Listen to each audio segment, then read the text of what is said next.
Hello, family members. This is going to be a little bit of a weird one for me. I think because it's sort of directly building on my last video, which is not normally something I do so much. But after going through quite a lot of comments on the last video, thank you for everyone who interacted. Appreciate that. It seemed like a lot of people sort of missed my point. Which is kind of frustrating because that's what the whole video is about. Like, the whole video, I felt, was me explaining my point, and it seems like a lot of people just, I don't know, didn't either watch the whole thing or pay attention. I'm not sure. Maybe it's my fault. Maybe I didn't communicate clearly. But I've been getting a lot of, don't you think this is not the most important thing that we could be talking about right now? Why aren't you directing your energies towards, helping disabled people in some other way, blah, blah, blah. And a lot of these, I think, are very well-meaning comments. I don't want to characterize people that are saying these things as people are acting in bad faith, because I think a lot of them were. But the thing is, microaggressions against minority groups are almost always undervalued as far as their impact on people in those marginalized communities. And the absolute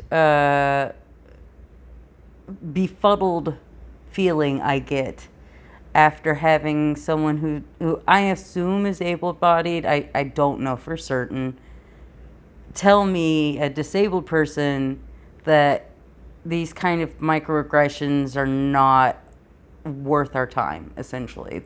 And my response to that, and this is in my comments, if you want to read the actual comment I wrote in my last video, it's there.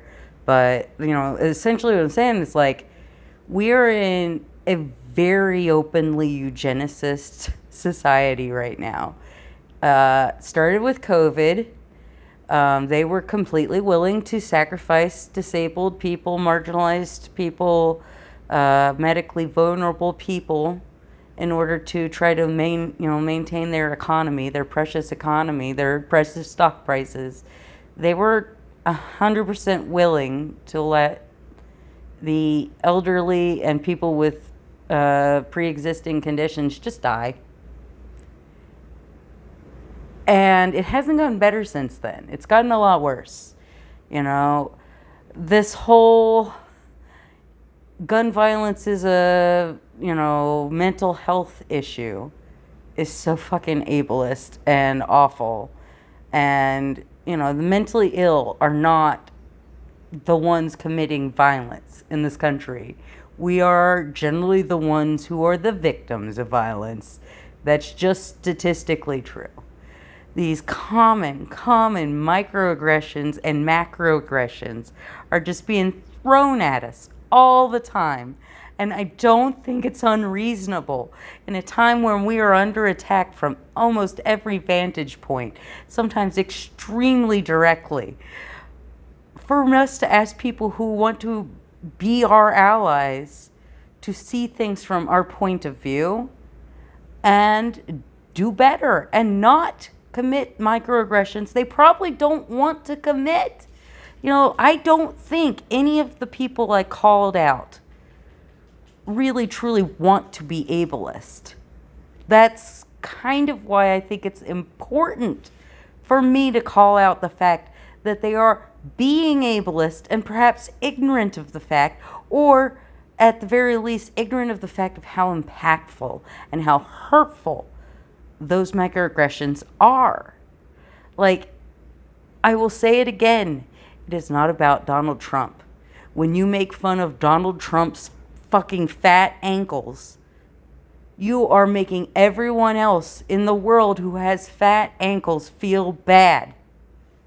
You are insulting them in order to try to insult someone who has so many other things about them that are their actual choices that you could easily call out, okay? Talk about Donald Trump's actions, his policies. Don't you can even call out his stupid, dumb spray tan. I don't have trouble with that. That is something he chose, okay? People don't choose to have medical conditions. Even when people think that, oh, well, this person took this action, and I think that action makes them at higher risk for this medical condition, and therefore they chose that that's not how it works. That is not how it works, okay?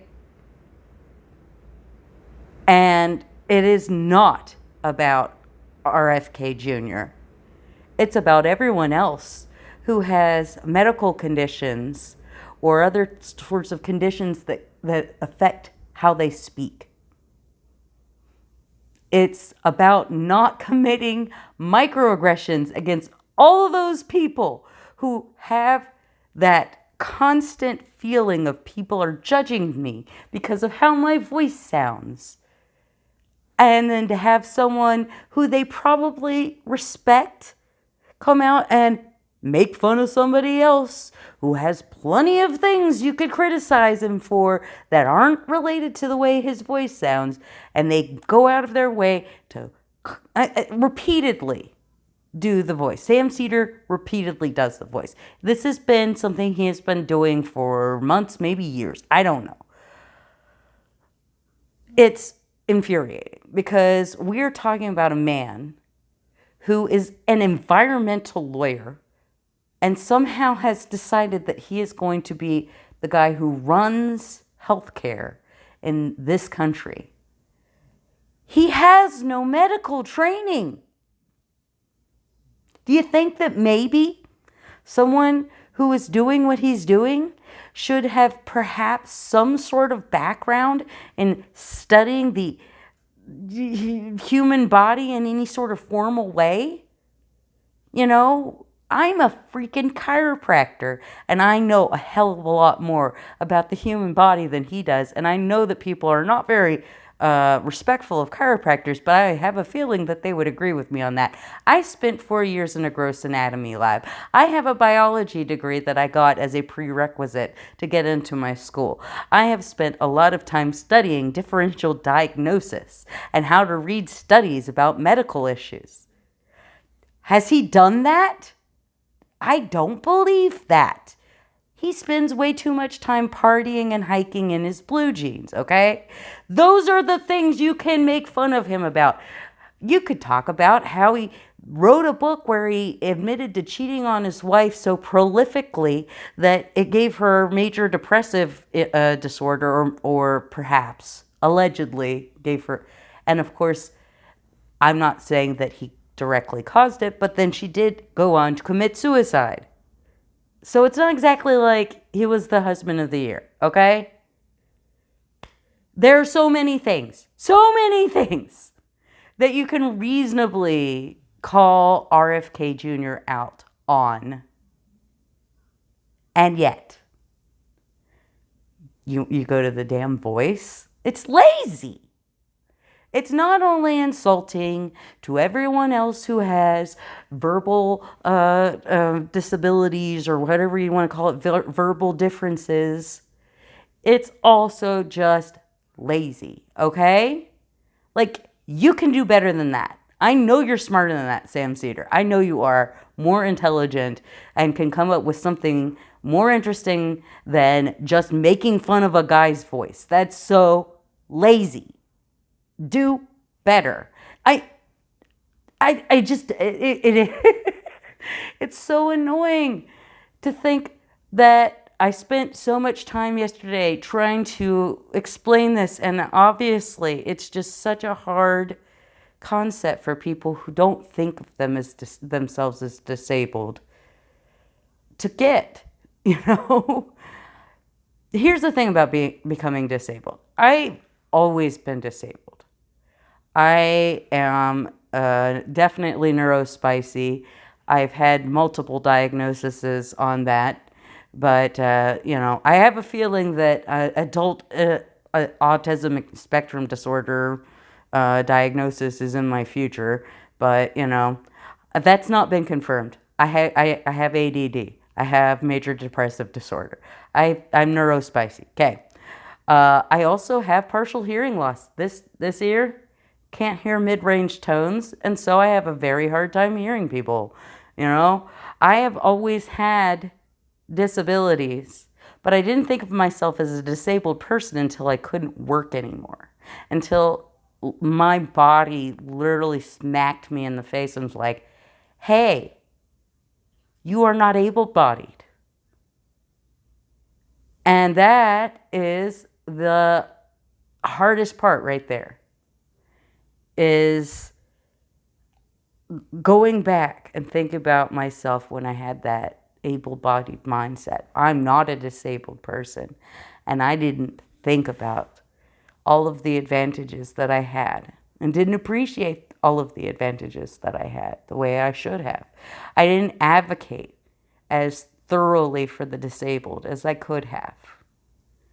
I mean, I did do a lot of work with various disabled people, both formally and informally throughout my life, professionally and volunteer-wise throughout my life, but I could have done more. And I just didn't understand. As involved as I was growing up with both of my parents being people who have special education degrees, and my dad working with the profoundly mentally disabled, and working at multiple summer camps for various disabled kids and every summer, and I thought I knew a lot about the disability community, and until you are really in it and you're really having to rethink everything and about how ableist everything is, it's hard to understand. It really is hard to understand. And so maybe that's part of why I'm so frustrated, is because it's something that I understand very personally, but is a very difficult thing to explain to people who don't feel it personally the same way I do. We are under attack. We're under attack from all sides here. And this morning, I woke up to find out that in the dead of night, the Florida Department of Transportation had gone in and destroyed the Pulse Memorial sidewalk crossing with the rainbow colors. And it just kind of like kicked the knees out from underneath of me. And I have seen people who are not allies generally say things like, well, it's just paint. Oh, it's just a sidewalk. What does it matter? There's other more important things. But they're not part of this community. I had just moved back to Florida the previous year. I went to college here and I had to move back during the financial crisis. Just moved back here the year before Pulse. And I had gotten very close with a lot of people in the drag community, gone out to a lot of gay bars in the area. I knew those were my people. I didn't know any of the victims directly, but I knew people who knew them. And I cried so much that week. I remember finding out in the early hours of the morning, shortly after it had happened, and just being so devastated for my people, for my community. It happened to us. It happened here. Terrorism in the streets of Orlando on Latin night.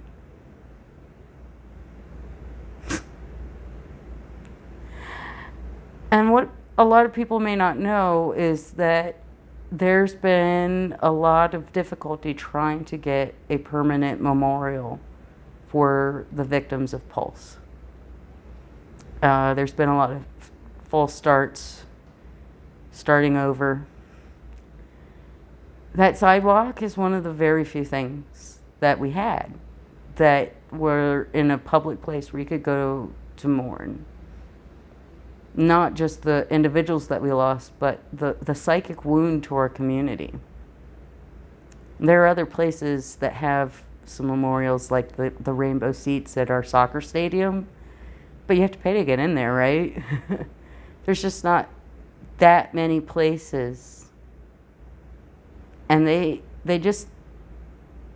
hid in like cowards in the middle of the night and did that to us. But you know what? They can try to erase us. They can try to take every little thing that we have, even things that they don't see as that important. Within hours, we had a group of activists out there with sidewalk chalk, and they fixed our crosswalk. They planned a peaceful rally for tonight to protest for visibility. My communities are strong. My Orlando queer community and my disability community. We're strong. But we're taking so many hits right now. So many. And we do not need people who we want to believe in, who we need support from, to be hitting us with friendly fire when they try to attack people who don't care what they say. Do I think that RFK cares that much about Sam Cedar doing the RFK voice? No. But I know that there are a lot of people who look up to Sam Cedar who care. Do I think that whoever it was that Hassan was talking about in the example I mentioned knew that he essentially called them the R word without using the R word? No, I don't think they knew that, and they probably wouldn't care. But mentally impaired people who look up to Hassan, they noticed and they care. I'm sure. And that's what it's about. We can't hold people that we generally agree with to lower standards just because there's all these other issues going on. The attacks on these marginalized communities, disabled communities, racial minorities, sexual minorities, gender minorities, all of us are ramping up, are increasing in severity. It's terrifying. And we need all the support we can get.